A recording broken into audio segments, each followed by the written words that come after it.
요즘 뉴스를 보면 현금 입금 때문에 세무서에서 연락을 받았다는 이야기가 낯설지 않습니다. 불과 몇 년 전만 해도 상상할 수 없던 일이지요. 내 돈을 내 통장에 넣는 게 왜 문제가 돼? 많은 분들이 이렇게 생각하십니다. 하지만 지금은 그 단순한 행동 하나가 국세청 AI의 감시망에 포착될 수 있습니다. 이제 세상은 바뀌었습니다. 2025년 국세청은 사람이 아닌 인공지능이 24시간 금융 데이터를 분석하는 시대를 열었습니다. 단순히 고액 거래만 보는 게 아니라 패턴을 본다는 점이 핵심입니다. 금액보다 중요한 것은 어떤 방식으로 돈이 움직이느냐입니다. 예를 들어 볼까요? 65세 김정호 씨는 가족 병원비를 마련하기 위해 현금 300만 원을 자신의 통장에 입금했습니다. 그런데 며칠 후 세무서에서 입금 내역에 대한 소명 자료를 제출하라는 우편이 도착했습니다. 그는 어리둥절했습니다. 내가 번 돈을 내 통장에 넣었을 뿐인데 왜? 하지만 국세청 AI는 이미 그의 거래 패턴을 비정상으로 분류해두고 있었습니다. 국세청의 시스템은 생각보다 훨씬 정교합니다. AI는 단순히 입금액이 크다고 의심하지 않습니다. 오히려 규칙성과 반복성을 분석합니다. 예를 들어 매주 같은 요일에 같은 금액을 입금한다면 자금 쪼개기로, 입금 후 곧바로 출금하면 자금 세탁 시도로, 가족 통장에 반복 입금하면 증여 행위로 판단합니다. 이런 패턴이 포착되면 사람의 개입 없이 자동으로 경고등이 켜지고 곧바로 출처 소명 요구가 발송됩니다. 즉, 금액보다 무서운 건 패턴입니다. 한 예로 김정호 씨의 입금 내역은 3번 연속 비슷한 금액 플러스 같은 요일 플러스 입금 후 단기 출금이라는 조건을 모두 충족했습니다. AI 입장에서는 숨겨진 수입원을 가진 사람처럼 보였던 것입니다. 물론 실제로는 단순한 가족 의료비였지만 시스템은 사정을 몰라줍니다. 정상적이지 않은 흐름이면 의심부터 합니다. 이제 문제는 명확해졌습니다. 내 돈을 어떻게 입금해야 불필요한 의심을 피할 수 있을까? 바로 이 지점에서 오늘 영상의 핵심이 시작됩니다. 국세청의 AI는 인간보다 훨씬 빠르고 냉정하며 패턴을 한번 비정상으로 분류하면 이후 거래도 연속적으로 추적합니다. 그러니 우리가 할 일은 이 AI의 눈을 정확히 이해하고 그 원리를 역이용하는 것입니다. 그렇다고 불법적인 방법을 쓰자는 게 아닙니다. 오해받지 않도록 정상적인 거래의 흔적을 명확히 남기는 것, 그것이 진짜 지혜로운 방어입니다. 이제부터 여러분께 알려드릴 5가지 방법은 국세청의 AI가 감시하는 원리를 정확히 파악하고 설계된 전략들입니다. 각각의 방법은 실제 사례와 함께 설명될 것입니다. 단 한 가지 주의할 점은 이 정보는 탈세를 위한 것이 아니라 억울한 오해를 피하는 법이라는 사실입니다. 첫 번째 방법은 AI가 가장 먼저 감지하는 규칙성을 깨뜨리는 것부터 시작합니다. 매주 같은 요일, 같은 금액, 같은 시간에 입금하는 것은 AI에게는 의도된 패턴으로 보입니다. 따라서 입금의 금액, 요일, 시간을 의도적으로 불규칙하게 만들라는 것이 핵심입니다. 이 단순한 전략 하나만으로도 AI의 분석 효율을 절반 이하로 떨어뜨릴 수 있습니다. 그 이유와 구체적인 방법은 바로 다음 부분에서 이어집니다. 제가 앞서 말씀드린 핵심은 하나입니다. 국세청 AI는 숫자보다 패턴을 본다. 그리고 그 패턴이 의심스러우면 사람의 손길이 닿기 전에 이미 경보가 울린다는 것. 그렇다면 우리가 실생활에서 할 수 있는 일은 무엇일까요? 바로 AI가 좋아하는 규칙성을 의도적으로 해체하고 동시에 우리 거래의 정상성을 증명할 수 있는 흔적을 남기는 것입니다. 지금부터 저는 여러분과 함께 5가지 방법을 차근차근 현실적인 사례와 함께 풀어가겠습니다. 이 방법들은 복잡하지 않지만 한 가지 전제는 지켜야 합니다. 정직하게, 투명하게 행동하되 오해받기 쉬운 형태만 피하자는 원칙입니다. 첫째, 입금은 불규칙하게 금액과 요일을 바꿔라. 사실 이건 생각보다 간단합니다. AI는 규칙적인 반복을 매우 좋아합니다. 매주 월요일 100만 원씩 입금하는 패턴은 금방 눈에 띕니다. 반면 금액과 요일을 섞어 입금하면 통계적으로 의도된 반복으로 보기 어렵게 됩니다. 예를 들어 한 달 생활비로 현금 60만 원을 모아야 한다면 매주 15만 원씩 같은 요일에 넣지 말고 첫 주는 14만 원 수요일, 둘째 주는 16만 금요일, 셋째 주는 15만 원 화요일식으로 요일과 금액을 섞어보세요.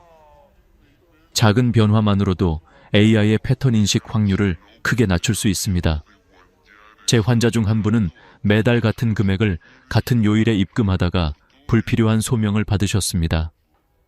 제가 요일과 금액을 바꾸는 것을 권했더니 그 후로 아무 문제 없이 생활비 충당을 하시더군요. 둘째, 입금 후 즉시 출금은 피하라. 시간차를 둬라. AI가 특히 의심하는 패턴 중 하나는 입금 직후 출금입니다. 누군가의 돈을 잠시 자신의 계좌로 경유시키고 바로 다른 사람에게 이체하는 패턴은 자금 세탁 모델의 전형이기 때문입니다. 따라서 현금을 입금한 뒤 최소 며칠, 가능하면 5, 4, 7일 정도는 계좌에 머무르게 하세요. 실제로 저는 중고 물품 판매로 받은 현금을 곧바로 다른 사람에게 송금하던 분께 일주일 보관을 권했더니 그 뒤로 어떠한 소명도 받지 않으셨습니다. 시간차는 이 돈이 내 정상적 수입이라는 신호를 주는 가장 간단한 방법입니다. 셋째, 입금 목적을 기록하라. 작은 메모가 큰 방패다. AI가 의심을 하더라도 우리가 명확한 근거를 제시하면 대부분의 오해는 풀립니다. 따라서 입금 전에 휴대폰 메모장에 간단히 기록하거나 입금 봉투 사진을 찍어두세요. 예, 2025-96912 경조사비, 김영수 결혼 축의금 50만 원 같은 형태면 충분합니다.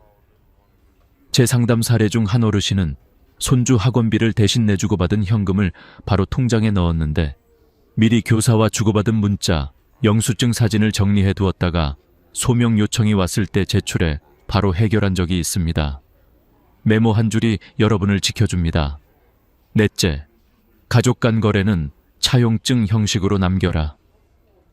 부모가 자녀에게 생활비를 주거나 반대로 자녀가 부모에게 거액을 돌려줄 때 흔히 발생하는 문제가 증여로 보이는 것입니다. 이를 피하려면 단순히 통장에 넣는 것보다 빌려준다는 형식의 문서를 남기세요. 요즘은 휴대폰 메모로도 충분합니다. 날짜, 금액, 상환 기간을 명확히 적고 가능하면 소액이라도 정기적으로 원금 일부를 갚는 기록을 남기면 더 안전합니다.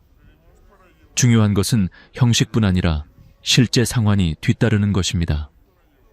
형식만 있고 실행이 없으면 결국 증여로 판단될 수 있습니다.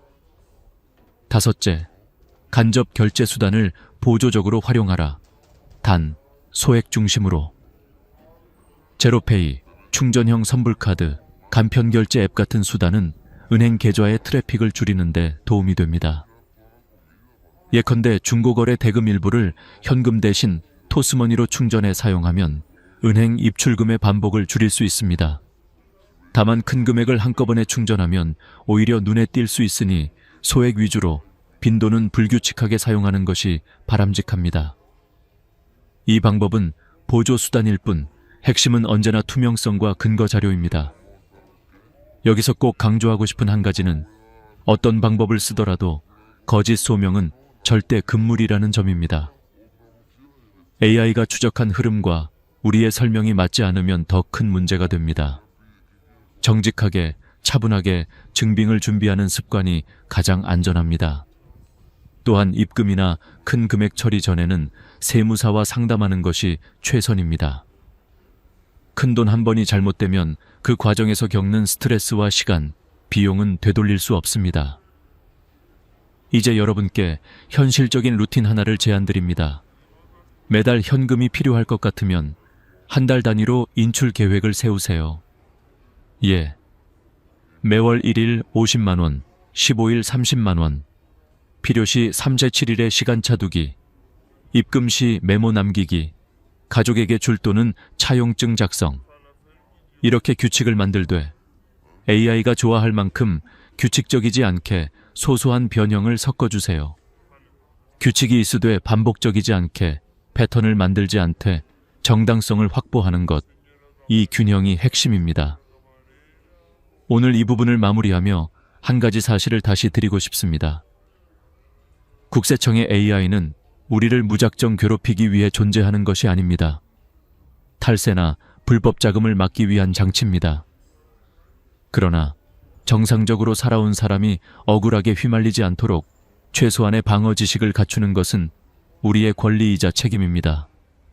다음 부분에서는 실제 사례를 더 깊이 들여다보며 입금 후 소명 요청이 왔을 때 어떻게 차분하게 대응해야 하는지, 어떤 서류가 결정적으로 도움이 되는지를 구체적으로 알려드리겠습니다. 준비되셨죠? 현금 입금이 문제가 될 때 가장 당황스러운 순간은 바로 세무서에서 소명 요구서를 받는 그날입니다. 대부분의 사람들은 이게 뭐지? 내가 뭘 잘못했지? 라는 생각으로 머리가 하얘집니다. 하지만 두려워할 필요는 없습니다. 이 절차는 단순한 확인 요청일 뿐 세금 부과가 확정된 것도 아닙니다. 문제는 우리가 어떻게 대응하느냐에 달려 있습니다. 오늘은 실제 사례를 통해 소명 요청을 받았을 때 어떻게 해야 불필요한 오해를 피할 수 있는지를 구체적으로 살펴보겠습니다. 첫 번째 사례입니다. 박미정 씨는 결혼식 축의금으로 받은 현금 200만 원을 통장에 입금했습니다. 그런데 3개월 뒤 국세청에서 입금 내역의 출처를 소명하라는 통보서를 받았습니다. 그녀는 처음엔 놀랐지만 미리 준비해둔 자료 덕분에 빠르게 대응했습니다. 결혼식 청첩장, 축의금 봉투를 분류한 가계부, 입금 날짜와 금액 기록, 그리고 축의금을 보낸 친구들과의 메시지 내역까지 정리해 제출했습니다.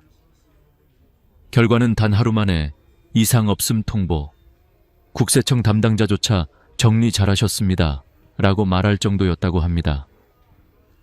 여기서 중요한 포인트는 입금의 목적을 증명할 근거가 있느냐입니다. AI가 아무리 의심하더라도 사람이 마지막 판단을 내립니다.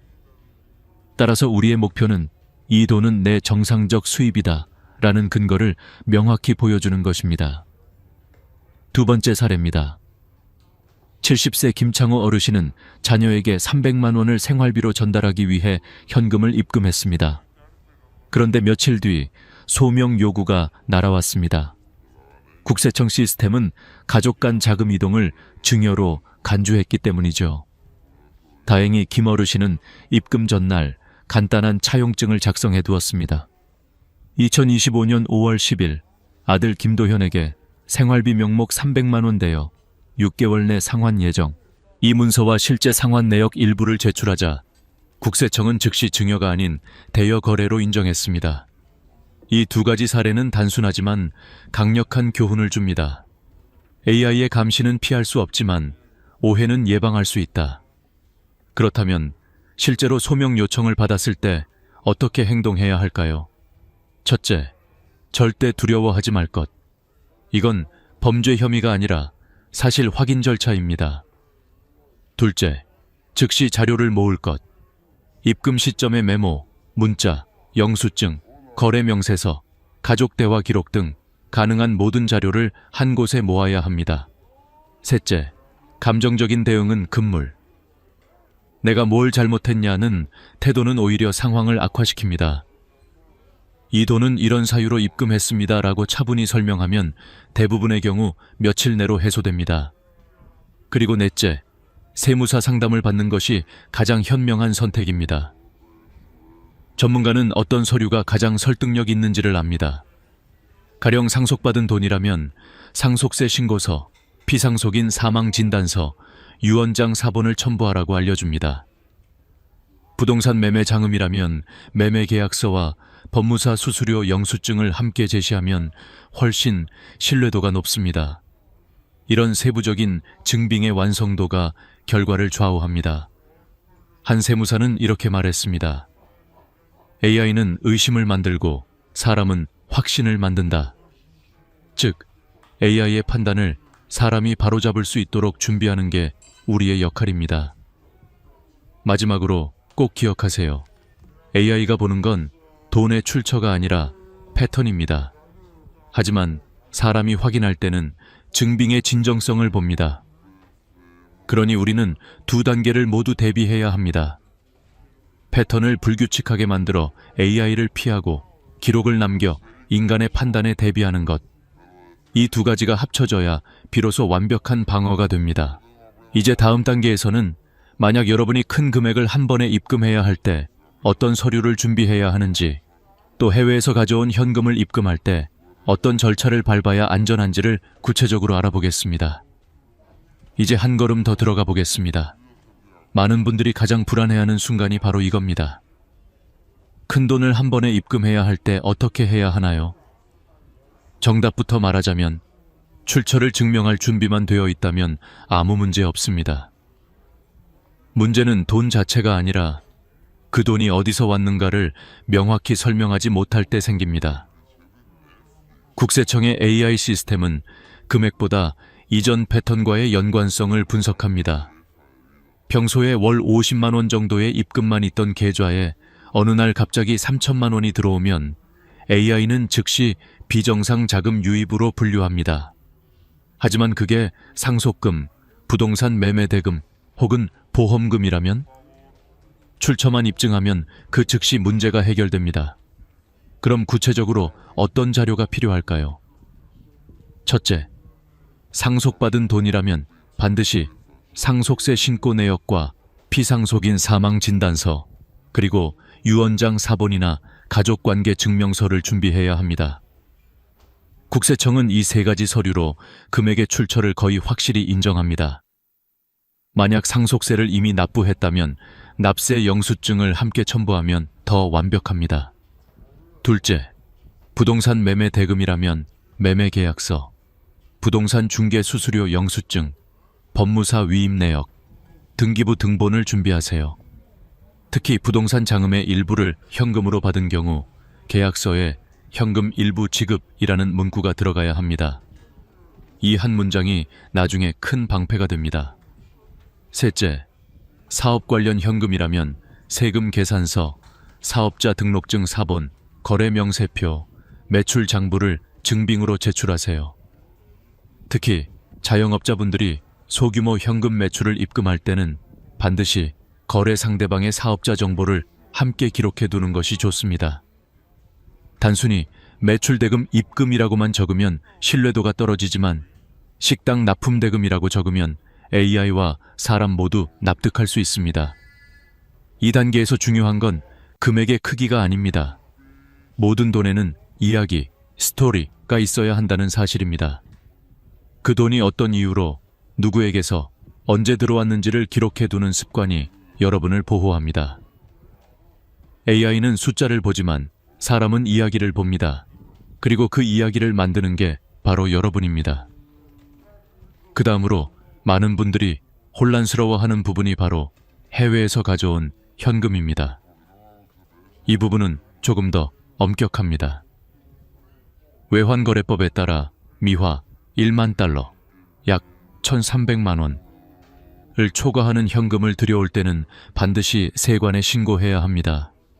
신고하지 않고 입국하다가 적발되면 단순 과태료가 아니라 형사처벌 대상이 될 수 있습니다.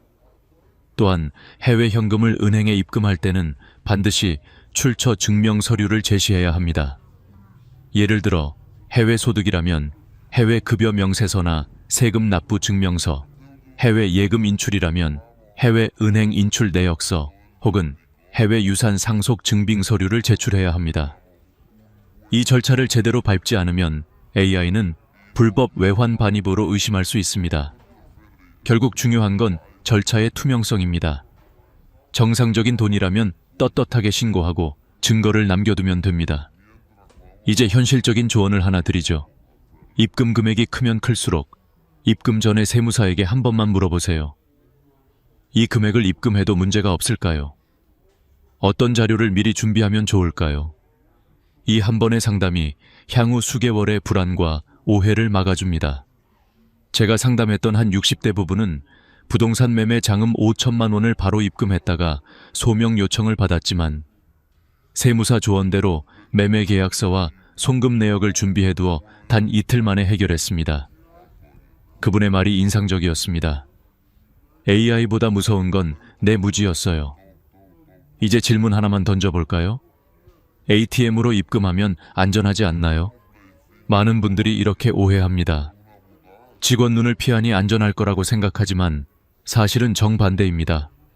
ATM 거래 역시 모든 내역이 국세청의 AI 시스템과 연동됩니다. ATM은 오히려 사람이 개입하지 않기 때문에 패턴 분석에는 더 유리한 데이터로 사용됩니다. AI 입장에서는 누가, 언제, 얼마나, 어떤 기기를 통해 입금했는가까지 정확히 기록됩니다. 즉, ATM은 사람의 눈을 피하지만 AI의 눈은 더 깊게 들어옵니다. 이쯤에서 결론은 명확합니다. 피할 수 없다면 대비하라. 국세청의 감시는 피할 수 없지만 오해는 충분히 예방할 수 있습니다. 그 예방의 핵심은 투명한 기록과 조심스러운 습관입니다. AI가 의심하기 전에 내가 먼저 근거를 남기는 것, 그것이 진짜 현명한 방어입니다. 다음 부분에서는 이 모든 규칙들을 현실 속에서 어떻게 적용할 수 있는지, 즉, 나의 일상 거래 패턴을 안전하게 설계하는 3단계 루틴을 구체적으로 설명드리겠습니다. 이 3단계 루틴만 익히면 여러분의 계좌는 AI에게 완벽히 정상적인 계좌로 인식될 것입니다. 이제 본격적으로 AI에게 절대 의심받지 않는 계좌 루틴 3단계를 알려드리겠습니다. 이건 제가 실제 금융 상담을 하며 수백 명의 사례를 분석해 만든 생활형 방어 루틴입니다. 법적으로 완벽히 안전하면서도 AI의 감시망에서 벗어날 수 있는 가장 실질적인 방법입니다. 1단계, 거래의 리듬을 만든다. 일정하되 규칙적이지 않게. AI는 패턴의 반복성을 학습합니다. 하지만 역설적으로 완전히 불규칙한 사람보다 자연스럽게 흔들리는 사람 클 정상으로 인식합니다. 예를 들어 매달 25일에 월급이 들어오고 28일에 공과금이 빠져나가는 건 정상 패턴입니다. 그러나 현금 입금이 매주 월요일 정확히 같은 금액, 같은 시각에 반복된다면 그건 의도된 자금 이동으로 인식됩니다. 따라서 현금 거래가 잦은 분들은 유동 리듬클 만들어야 합니다. 예를 들어 1주차 수요일 오전 11시 47만 원 입금, 2주차 금요일 오후 3시 52만 원 입금, 3주차 월요일 오전 9시 46만 원 입금. 이런 식으로 요일 시간 금액을 일부러 흔들어 주세요. 이건 단순한 트릭이 아닙니다. AI는 이 패턴을 생활비, 경조사비 등 불규칙한 개인 소비 흐름으로 인식합니다. 반복성이 깨지는 순간 감시 확률은 80% 이상 줄어듭니다. D단계, 흔적을 남긴다. 기록은 나의 방패다. 현금은 본질적으로 흔적이 없는 돈기입니다. AI가 가장 싫어하는 게 바로 근거 없는 입금이죠. 따라서 여러분은 스스로 흔적을 만들어야 합니다. 그 방법은 간단합니다. 1. 휴대폰 메모장 기록법 입금 전 10초만 투자하세요. 예.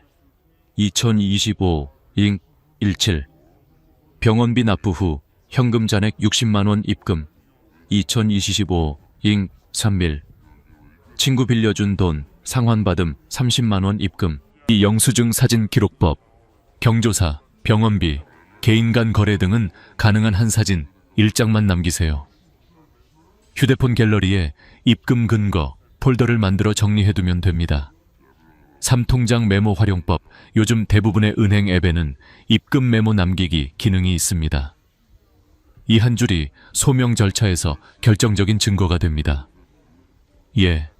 입금 메모에 병원비 잔액 입금, 중고 거래 대금 등 간단히 적기만 해도 충분합니다. 이런 작은 습관 하나가 나중에 수십 시간의 세무 대응을 줄여줍니다. 3단계, 심리적 안전지대를 만든다.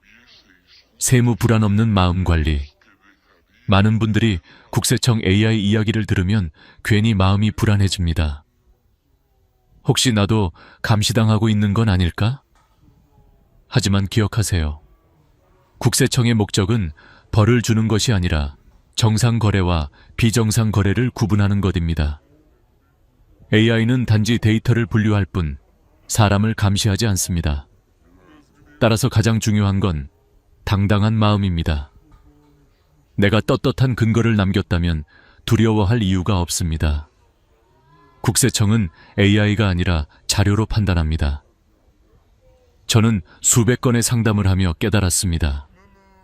문제가 생기는 사람들의 90%는 잘못해서가 아니라 준비하지 않아서였습니다. 그리고 준비는 어렵지 않습니다. 오늘부터 여러분도 이렇게만 하세요. 입금 전 10초 메모, 입금 후 5일 이상 보관, 가족 거래 시 차용증 1장, 금액과 요일은 불규칙하게. 이 4가지만 지켜도 여러분의 통장은 국세청 AI에게 가장 정상적인 계좌로 분류됩니다. 작은 팁, AI보다 먼저 움직이는 습관. AI는 거래 후에 반응하지만 사람은 미리 준비할 수 있습니다. 입금하기 전에 스스로에게 질문해 보세요. 이 돈의 이야기를 나중에 설명할 수 있을까? 그 질문에 바로 답할 수 없다면 아직 기록이 부족한 겁니다. 그때 바로 메모를 남기세요. AI 시대의 금융은 기억보다 기록입니다. 이제는 돈이 아니라 돈의 흐름이 신용이 되는 시대입니다. 이제 마지막 부분에서는 실제로 국세청으로부터 입출금 소명 요청서를 받았을 때 서류를 어떻게 정리하고 어떤 순서로 제출해야 하는지, 그리고 어떤 말 한마디로 담당자의 신뢰를 얻을 수 있는지를 단계별로 알려드리겠습니다. 여러분이 이 과정을 정확히 이해하면 어떤 상황에서도 흔들리지 않는 재정적 면역력을 갖게 될 것입니다. 이제 마지막 단계입니다.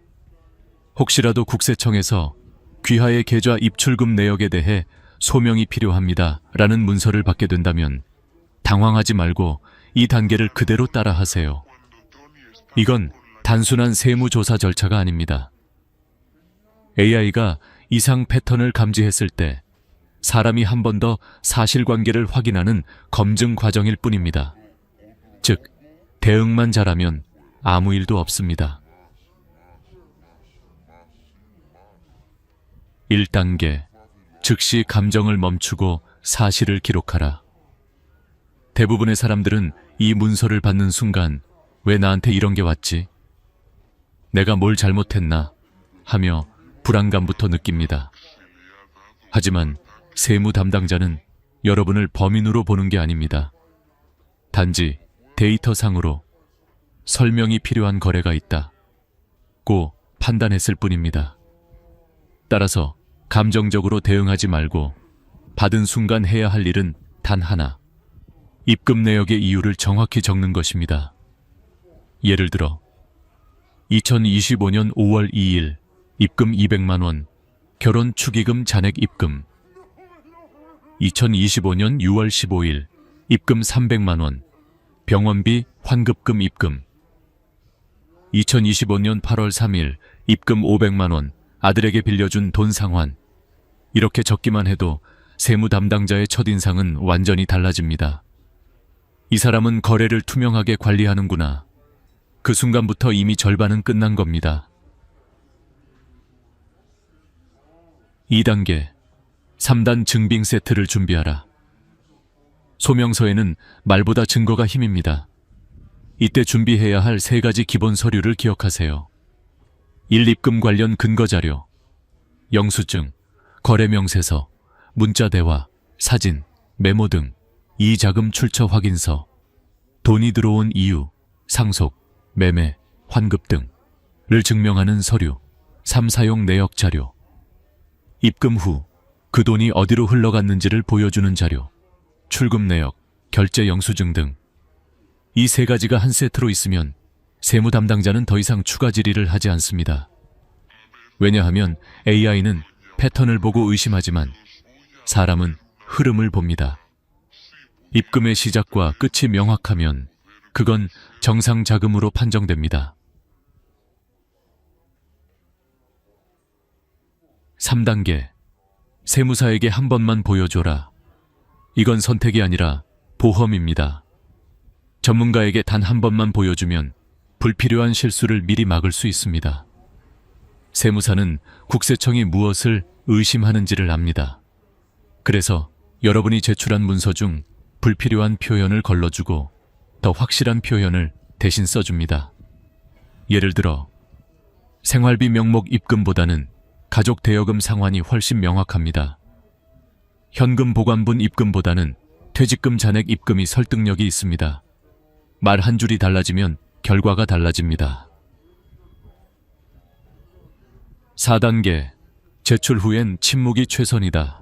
소명 자료를 제출한 후엔 불안해서 전화를 자주 하는 분들이 있습니다. 하지만 그건 좋지 않습니다. 세무 담당자는 하루에도 수십 건의 케이스를 처리합니다. 반복된 문의는 오히려 이 사람 뭔가 숨기는 게 있나 하는 인상을 줄 수 있습니다. 제출 후에는 1, 2주 정도 기다리세요. 대부분의 경우 아무 연락이 없으면 이상 없음입니다. 만약 추가 문의가 오더라도 이미 준비된 자료로 충분히 대응할 수 있습니다. 5단계. 교훈을 기록하라. 소명 절차가 끝났다면 그 경험을 반드시 기록해 두세요. 언제, 어떤 이유로, 어떤 금액이 문제되었는지. 이건 앞으로의 모든 금융거래에서 강력한 예방 백신이 됩니다. 그리고 이 경험을 주변 어르신들과 공유하세요. 나는 이런 일이 있었는데 이렇게 하니까 해결됐어. 이 한마디가 다른 사람의 불안과 실수를 줄여줍니다. AI 시대의 지혜는 지식보다 공유에서 나옵니다.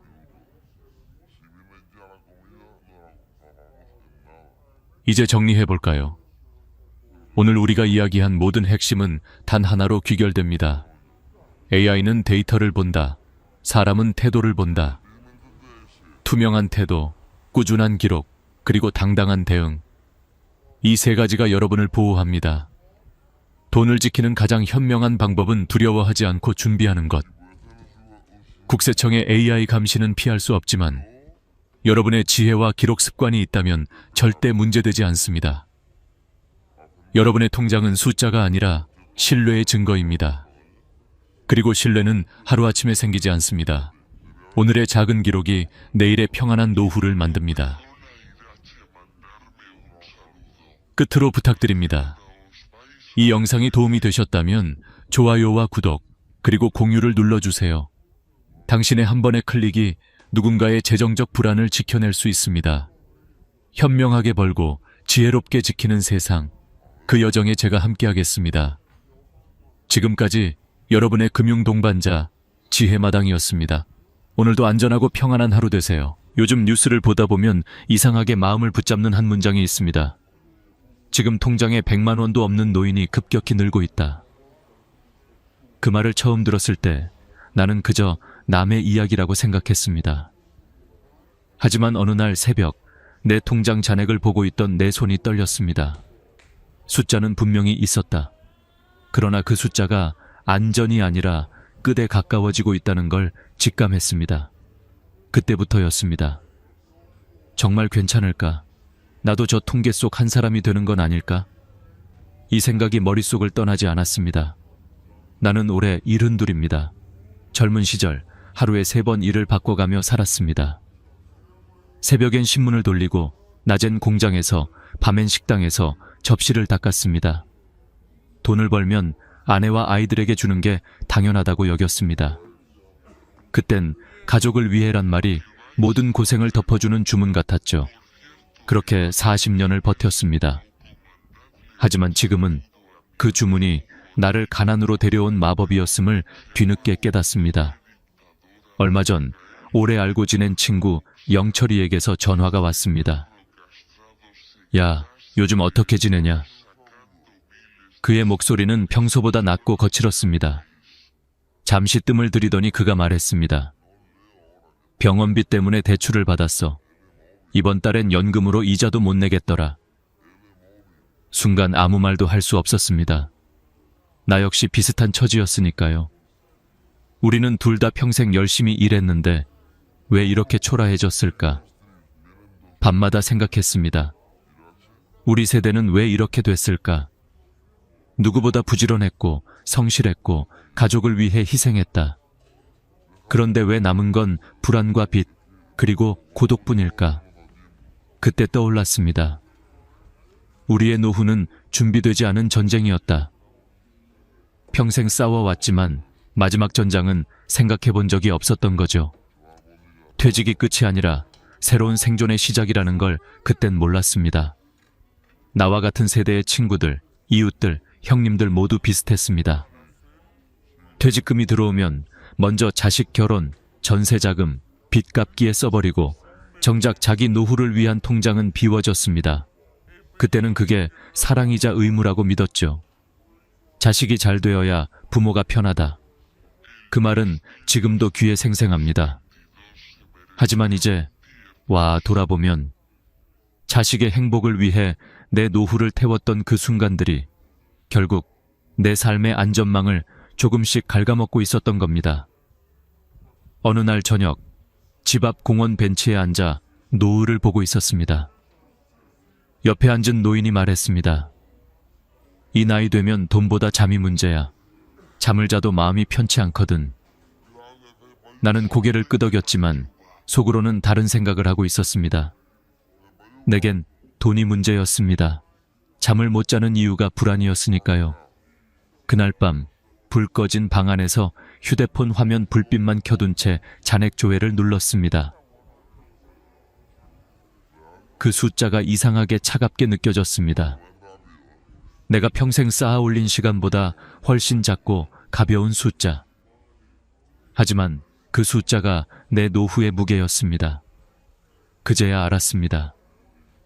우리 세대의 불안은 가난 때문이 아니라 그 가난이 너무 갑작스럽게 다가오기 때문이라는 걸요. 준비하지 못한 끝은 늘 공포로 돌아옵니다. 그리고 그 공포는 아무리 강한 사람이라도 무너뜨립니다. 그날 이후 나는 결심했습니다. 이제라도 진짜 현실을 마주하자. 나는 다시 내 통장을 열고 어떻게 살아야 이 불안을 이길 수 있을지를 하나씩 써 내려가기 시작했습니다. 그때부터였습니다. 내 인생의 후반전이 비로소 진짜로 시작된 건 젊은 시절 우리는 그야말로 일만 알고 살았습니다. 새벽 어둠이 걷히기도 전에 나가고 밤이 완전히 내려앉아야 겨우 돌아오는 삶.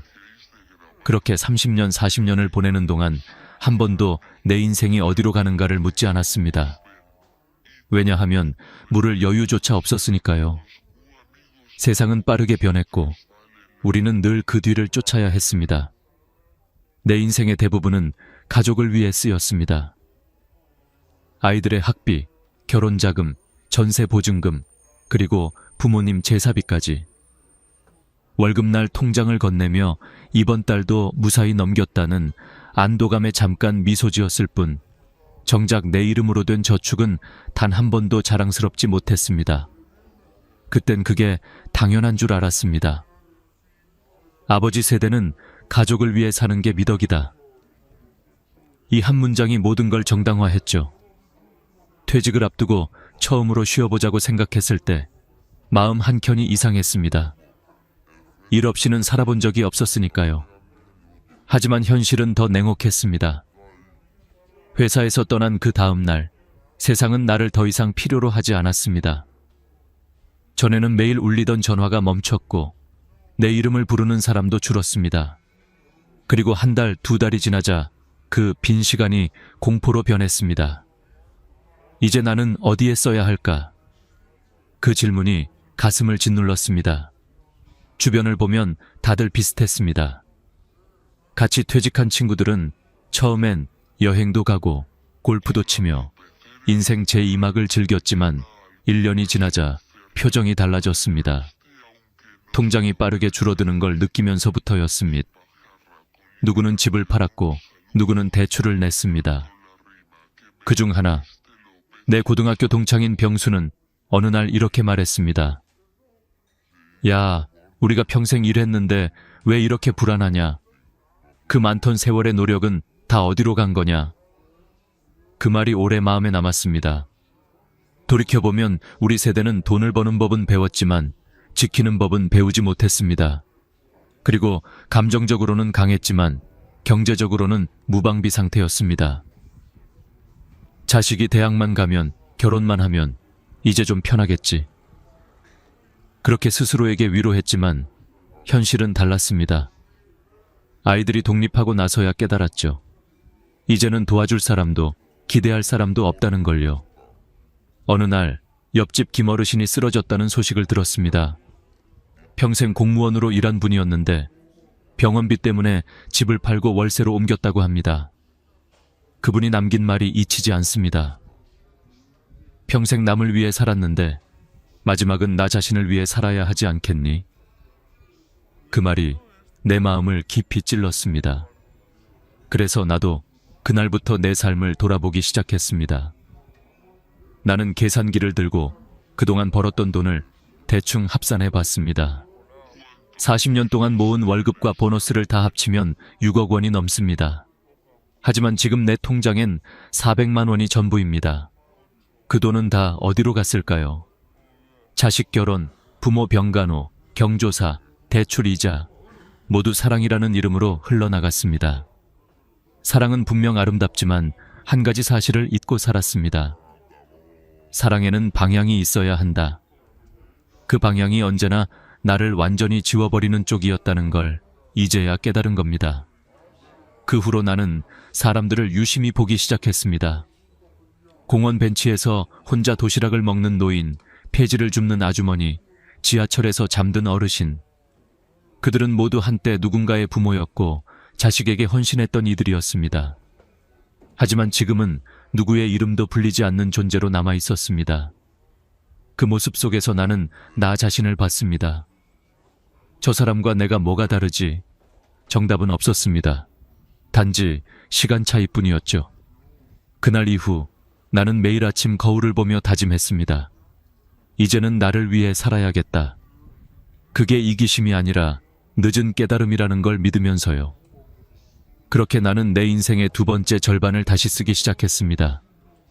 다시 배우고, 다시 계산하고, 다시 일어나는 법을 말입니다. 누가 늦었다고 말해도 나는 이제야 진짜 내 삶의 주인이 된 것 같았습니다. 나이 들어서야 비로소 보이는 게 있습니다. 그것은 돈보다 무서운 게 습관이라는 사실입니다.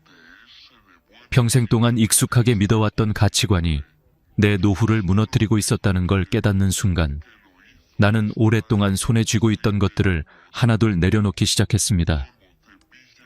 내가 처음으로 인정한 건 이겁니다. 우리가 가난해진 건 운 때문이 아니다. 구조 때문이다. 그 구조 속에는 4가지의 그림자가 숨어 있었습니다. 첫 번째 그림자, 가족을 위한 희생입니다. 이건 우리의 가장 큰 자랑이자 동시에 가장 큰 함정이었습니다. 우리 세대에게 가족은 신앙과도 같았습니다. 부모가 자식을 위해 모든 걸 내주는 건 의무였고 사랑의 증거였습니다. 하지만 그 사랑은 종종 자신을 지워버리는 희생으로 변했습니다. 퇴직금이 들어오면 자식 결혼 비용부터 챙겼고 노후 자금은 늘 나중에로 미뤘습니다. 결국 그 나중은 한 번도 오지 않았습니다. 자식이 성공하면 괜찮을 줄 알았지만 세상은 그렇게 간단하지 않았습니다. 자식도 버거웠고 세대 간의 거리도 커졌습니다. 사랑이 미덕이던 시대는 갔지만 우리는 여전히 그 자리에 서 있었습니다. 두 번째 그림자는 체면이었습니다. 나는 이 단어가 얼마나 무섭고 집요한지를 늦게야 깨달았습니다. 결혼식, 돌잔치, 장례식, 경조사. 남들이 어떻게 볼까를 의식하며 감당할 수 없는 돈을 썼습니다. 그때는 인정받고 싶다는 마음이었지만 시간이 지나자 그 체면은 고스란히 빚으로 남았습니다. 나는 빚을 갚으며 이렇게 중얼거렸습니다. 그때 조금만 덜 보여줬다면 지금 이렇게는 안 됐을 텐데. 체면은 우리를 품위 있게 만들어주는 게 아니라 현실을 가려버리는 가면이었습니다. 세 번째 그림자는 금융 문맹입니다. 나는 평생을 일하며 살았지만 돈이 어떻게 불어나는지는 몰랐습니다. 이자는 그냥 덤인 줄 알았고 주식은 부자들만 하는 거라고 생각했습니다. 그런데 은퇴 후 주변에서 이건 확실해. 요즘 다 이거 한다는 말을 듣고 따라 하다 보니 몇 달 만에 평생 모은 돈이 반토막이 났습니다. 그때 처음으로 깨달았습니다. 나는 돈을 번 게 아니라 돈에게 끌려다녔구나. 우리는 일하는 법은 배웠지만 돈을 지키는 법은 배우지 못한 세대였습니다. 학교도 직장도 사회도 우리에게 그걸 가르쳐주지 않았습니다. 그래서 늙어서야 다시 돈 공부를 시작해야 했습니다. 마지막 그림자, 그리고 가장 깊은 상처는 자식에 대한 사랑입니다. 이건 부정할 수도 없고 후회만으로 끝낼 수도 없습니다. 내 자식만큼은 나처럼 살게 두지 않겠다. 그 다짐으로 살아온 세대가 바로 우리입니다. 하지만 그 사랑이 때로는 자식을 약하게 만들고 부모를 무너뜨렸습니다. 내가 알고 지내던 한 할머니는 이렇게 말했습니다. 나는 자식에게 평생 주기만 했는데 이제는 한 번쯤 받아보고 싶어요. 그 말이 가슴을 후벼 팠습니다. 사랑이 빚이 되고 헌신이 후회로 바뀌는 순간, 그건 부모의 상처이자 자식의 부담이 됩니다. 이 네 가지 그림자가 얽혀 만들어낸 게 바로 노후 빈곤입니다. 하지만 진짜 문제는 그 누구도 그걸 탓하지 않는다는 겁니다. 모두가 그땐 어쩔 수 없었지라며 고개를 숙입니다. 그러나 나는 이제 다르게 말하고 싶습니다. 어쩔 수 없었다는 말로는 내 인생을 설명할 수 없습니다. 그건 변명이 아니라 유언과도 같은 무력감이니까요. 우리가 정말로 해야 할 일은 반성보다는 인식의 전환입니다. 자식을 사랑해도, 체면을 지켜도, 돈을 몰라도 이제는 스스로를 지키는 법부터 배워야 합니다. 늦었어도 괜찮습니다. 배움엔 나이가 없고 변화엔 시기가 없습니다. 가장 중요한 건 내가 바뀌겠다고 마음먹는 지금 그 순간입니다. 그날 밤 나는 조용히 일기를 썼습니다. 오늘 나는 깨달았다. 내가 가난한 이유는 돈이 없어서가 아니라 사랑과 체면, 두려움이 내 삶의 주인이었기 때문이다. 그 한 문장을 적으며 이상하게 눈물이 났습니다. 그러면서도 마음 한켠엔 작은 희망이 피어올랐습니다. 이제부터라도 바꿀 수 있다는 믿음이었죠. 그 믿음이 내게 두 번째 인생의 불씨가 되었습니다. 그날 이후 나는 매일 아침 습관처럼 하던 행동을 바꿨습니다. 먼저 커피 대신 물을 마시고 뉴스를 보기 전 통장을 열었습니다. 그 숫자를 보는 게 두려웠지만 피하지 않기로 했습니다. 왜냐하면 두려움을 인정해야 비로소 대책이 보이기 때문입니다. 처음엔 잔액을 보는 것만으로도 가슴이 쿵쾅거렸습니다. 이걸로 다음 달까지 버틸 수 있을까? 하지만 며칠 지나자 이상하게도 마음이 조금씩 편해졌습니다. 숫자를 바라보는 일이 더 이상 공포가 아니라 현실이 되었기 때문입니다.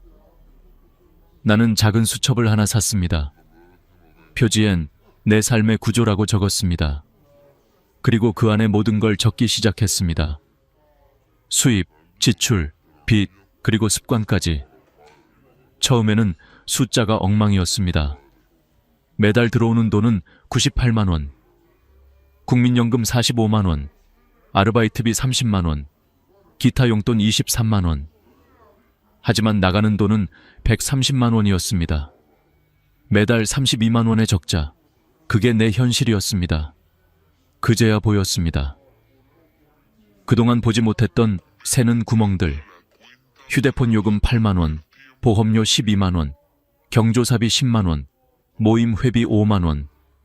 거의 절반이 의무감이라는 이름으로 빠져나가고 있었습니다. 그래서 결심했습니다. 남이 아니라 나를 기준으로 지출하자. 그날부터 휴대폰 요금을 절반으로 줄였고 불필요한 보험을 해지했습니다. 모임은 한 달에 한 번만 나가기로 했습니다. 대신 그 시간에 근처 초등학교 급식실 아르바이트를 시작했습니다. 하루 3시간, 월 40만 원. 처음엔 몸이 힘들었지만 사람들과 웃고 이야기하다 보니 마음이 훨씬 가벼워졌습니다. 무엇보다 다시 누군가에게 필요한 존재라는 감정이 나를 살렸습니다. 일을 시작하고 3달쯤 지났을 때 통장 잔액이 드디어 200만 원을 넘었습니다. 그 숫자를 보며 나는 눈을 감고 깊게 숨을 쉬었습니다. 그래, 이제야 숨통이 트인다. 그날 밤 오랜만에 숙면을 했습니다. 그리고 나는 그때 깨달았습니다. 가난은 돈이 없는 게 아니라 움직이지 않을 때 생기는 병이라는 걸요. 지금 내가 가진 게 작아도 그것을 지키려는 의지가 있다면 그건 더 이상 가난이 아닙니다. 내가 변화하자 주변 사람들도 하나둘 달라졌습니다. 동네 친구 정자 씨가 내게 물었습니다. 백 선생님, 요즘 얼굴이 좋아졌네요. 무슨 좋은 일 있으세요? 나는 웃으며 대답했습니다. 좋은 일은 없어요. 다만 나쁜 일을 미리 막고 있을 뿐이에요. 그 말에 친구가 한참을 고개 끄덕였습니다. 우리는 모두 인생의 마지막 구간에 와 있습니다. 젊은 날처럼 큰 돈을 벌 순 없지만 작은 변화로 인생을 회복할 수 있습니다. 그건 누구나 할 수 있는 일입니다. 예를 들어 이런 겁니다. 1. 하루에 커피 한 잔 줄이기. 월 5만 원 절약. 2. TV 대신 산책 30분. 건강 비용 절감. 3.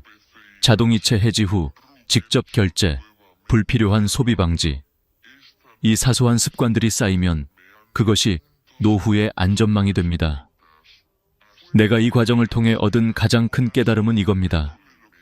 돈은 노력보다 습관의 결과다. 열심히 사는 것만으로는 부족합니다. 어떻게 쓰고 어떻게 지키느냐가 노후를 결정합니다. 이제 나는 매일 밤 수첩을 덮으며 이렇게 적습니다. 오늘 하루도 작은 돈이 나를 지켜주었다. 그 문장을 쓸 때마다 이상하게 마음이 든든해집니다. 누군가는 내게 묻습니다. 이 나이에 무슨 변화예요? 하지만 나는 단호히 말합니다. 이 나이라서라도 변화해야 합니다. 세상은 더 이상 나를 지켜주지 않지만 나는 이제 나 자신을 지킬 수 있습니다. 그게 진짜 은퇴 이후의 자유라는 걸 이제야 깨달았습니다. 인생의 후반전에서 내가 배운 또 하나의 진실이 있습니다. 노후는 돈의 크기가 아니라 관계의 온도로 결정된다는 것입니다. 통장에 숫자가 많다고 마음이 따뜻해지는 건 아니고 돈이 적다고 해서 인생이 불행한 것도 아닙니다. 정말 무서운 건 돈이 아니라 고립이었습니다. 은퇴 후 가장 먼저 사라진 건 월급이 아니라 불러주는 목소리였습니다. 하루 종일 전화 한 통 울리지 않는 날이 많아졌고 저녁이 되면 집이 유난히 조용했습니다. 나는 그 고요함이 평화인 줄 알았습니다. 하지만 어느 날 문득 깨달았죠. 그건 평화가 아니라 고립의 시작이었습니다. 사람은 누구나 연결되어 있을 때 살아있다고 느낍니다. 그런데 노인이 되면 그 연결이 점점 끊깁니다. 퇴직으로 사회에서, 이사로 이웃에게서, 그리고 세대 차이로 자식에게서 멀어집니다. 그 결과 많은 어르신들이 이렇게 말합니다. 말 한마디 할 사람이 없어요. 나는 그 말을 들을 때마다 마음이 저렸습니다. 그래서 내 삶의 방향을 바꿨습니다. 돈보다 사람을 다시 모으자. 처음엔 쉽지 않았습니다. 오랜 세월 혼자 지내다 보니 누군가에게 먼저 말을 건네는 게 어색했습니다. 하지만 용기를 내어 하루 한 명씩 작은 인사를 건넸습니다. 오늘 날씨 좋네요. 커피 향이 참 따뜻하네요. 그 짧은 대화가 내 하루의 리듬을 바꿔놓았습니다. 그렇게 시작된 작은 인연들이 내 삶을 다시 채우기 시작했습니다. 공원 벤치에서 만난 노부부, 시장에서 일하는 아주머니, 같이 청소 일을 하는 70대 동료들. 우리는 서로의 이름을 알고 서로의 사정을 조금씩 나누게 되었습니다. 그리고 어느새 나는 다시 사회 속의 한 사람이 되어 있었습니다. 그 과정에서 깨달은 게 있습니다. 돈은 쌓을수록 고립을 부르고 나누면 관계를 부릅니다. 나는 매달 1만 원씩 이웃 사랑 성금을 내기 시작했습니다. 금액은 작았지만 그 돈이 세상과 나를 연결해주는 끈이 되었습니다. 그 덕분에 나는 다시 누군가의 이름으로 불렸습니다. 기부자 백지수님. 그 단어가 나를 다시 살아있게 만들었습니다. 어느 날 같은 봉사 모임에서 만난 한 할머니가 내 손을 잡고 말했습니다. 선생님, 덕분에 오늘 참 기분이 좋아요. 오랜만에 누군가와 밥 먹었네요. 그 순간 알았습니다. 내가 받은 게 더 컸다는 걸요. 내가 준 건 1만 원이었지만 받은 건 사람의 온기였습니다. 가난은 단지 통장의 문제가 아닙니다. 누군가 내 이름을 불러주지 않을 때 그때부터 마음이 가난해집니다. 그래서 나는 매일 나 자신에게 이렇게 말합니다. 백지수야, 오늘도 누군가와 연결되어 있니? 그 질문 하나가 내 하루를 지탱합니다. 여러분, 지금 이 영상을 보고 계신다면 그 자체로도 이미 연결되어 있는 겁니다. 혼자가 아닙니다. 우리의 이야기를 나누는 이 시간은 서로의 삶을 위로하고 다시 일어서게 만드는 힘이 있습니다. 나는 이제 깨닫습니다. 노후의 진짜 적은 가난이 아니라 단절이고 진짜 부는 금액이 아니라 관계입니다. 그리고 그 관계를 지키는 첫걸음은 나부터 먼저 손 내미는 용기라는 걸요. 오늘 하루 여러분도 작은 인사를 건네보세요. 이웃에게, 가족에게, 혹은 오래 연락하지 못한 친구에게. 잘 지내요. 그 한마디면 충분합니다.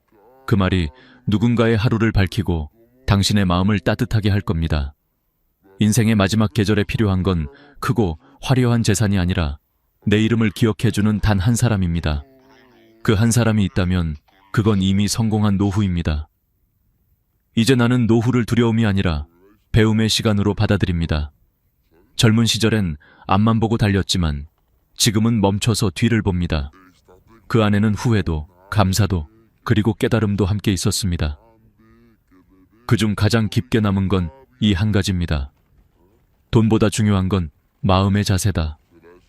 나는 오랜 시간 돈을 목표로 삼고 살았습니다. 돈이 있어야 안전하고 행복할 거라고 믿었습니다. 하지만 세월이 지나고 보니 돈은 도구일 뿐이었습니다. 도구는 어떻게 쓰느냐에 따라 삶을 살리기도 망치기도 합니다. 그걸 깨닫고 나니 비로소 지혜로운 노후의 의미가 보이기 시작했습니다. 이제 나는 돈을 나를 자유롭게 하는 수단으로 생각합니다. 돈을 모으는 이유는 불안해서가 아니라 선택할 자유를 지키기 위해서입니다. 그 자유는 거창하지 않습니다. 병원비를 걱정하지 않고 진료받을 수 있는 자유, 자식에게 손 벌리지 않고 스스로 생활할 수 있는 자유, 그리고 마음 편히 하루를 마무리할 수 있는 자유. 그 세 가지면 충분합니다. 그렇다면 이 자유를 지키기 위해 우리가 반드시 기억해야 할 5가지 황금률이 있습니다. 첫째, 돈을 기록하라. 지출을 적는 순간 돈은 흐름이 아닌 구조가 됩니다. 눈에 보이지 않으면 새지만 기록하면 멈춥니다. 나는 매일 밤 수첩에 오늘 사용 2무에 1,000원, 식비라고 적습니다. 작은 습관이 큰 평안을 만듭니다. 둘째, 돈을 분리하라. 생활비, 의료비, 비상금 통장을 따로 만드세요. 돈은 섞이면 사라집니다. 필요할 때마다 이 통장에서 조금씩 꺼냈으면 심리적으로 훨씬 안정감을 얻습니다. 셋째, 돈을 움직여라. 은행 이자를 원망하지 말고 정부 제도부터 활용하세요. 기초연금, 노인 일자리, 에너지 바우처, 의료비 지원 등 우리가 알지 못한 혜택이 수도 없이 많습니다. 정보는 곧 돈입니다. 찾는 자만이 얻습니다.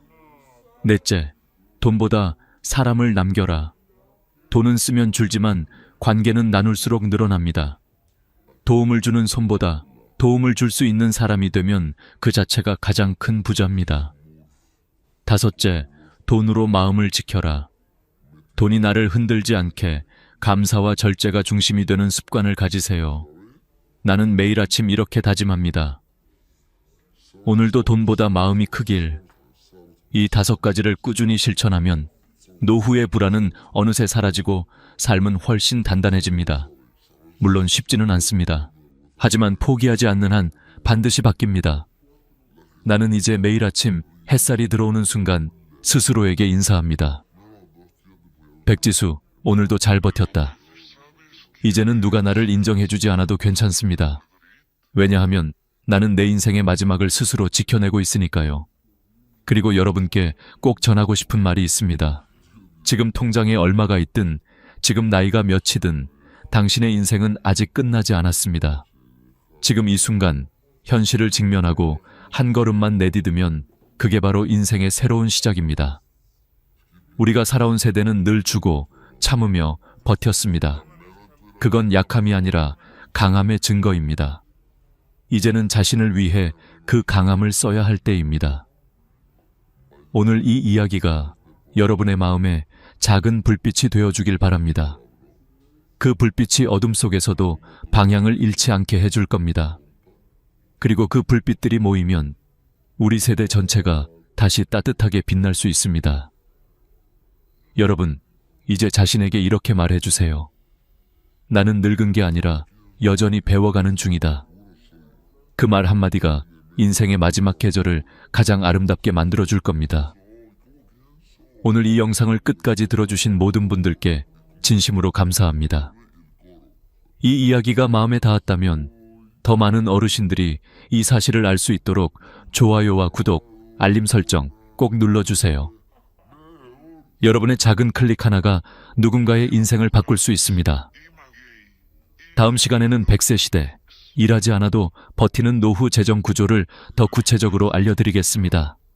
그러니 꼭 다시 찾아와 주세요. 여러분의 건강하고 당당한 노후를 언제나 진심으로 응원하겠습니다. 감사합니다.